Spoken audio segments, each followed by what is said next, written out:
Hello early years. Thank you so much for joining me for another story time today. Today we are going to be reading Supertato, and this story is by Hendra and Paul Linnet. Now I know we've read this quite a lot in reception and it is definitely a very, very loved book. Okay, get nice and comfy.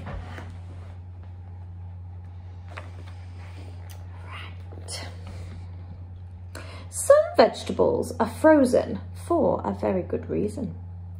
Don't believe me? Then keep reading.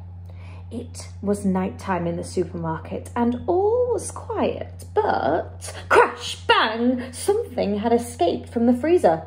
Something small and round and green. Something looking for trouble.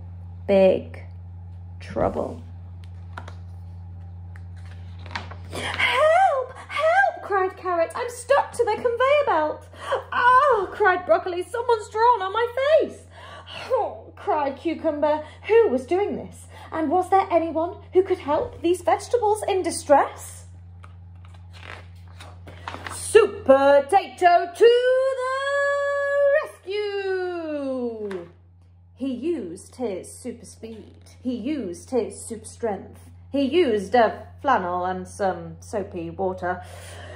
I know who's behind this, said Supertato. There's a pea on the loose. Oh, no, not a pea, everyone gasped.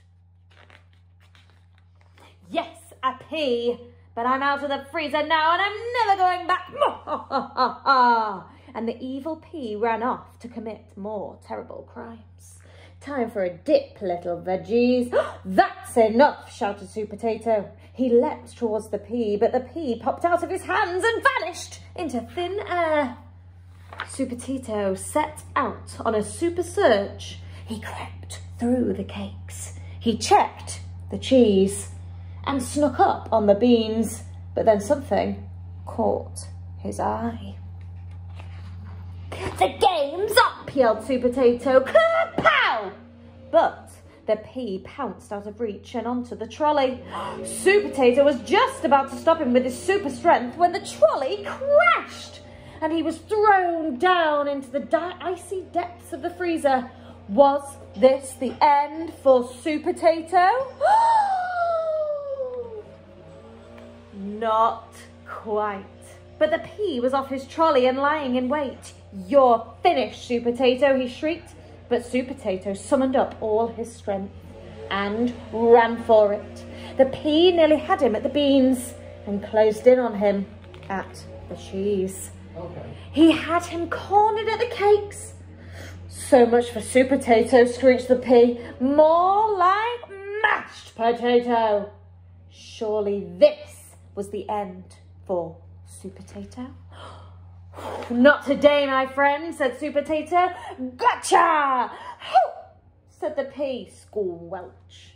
Oh, yes, said Supertato. I set my trap and you fell for it. Or should that be in it? And he grinned a super grin. Supertato had saved the day. Take him away, he said. And the pea was marched back to the freezer where he belonged. This jelly tastes of pea, said Broccoli, and everyone laughed and cheered. So, just remember, folks, some vegetables are frozen for a very good reason. Maybe you'd better go and check your freezer, just in case there's an escape pea in your house.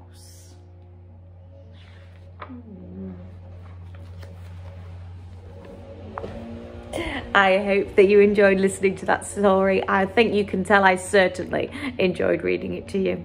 I'll see you tomorrow for another story time, everybody. Bye.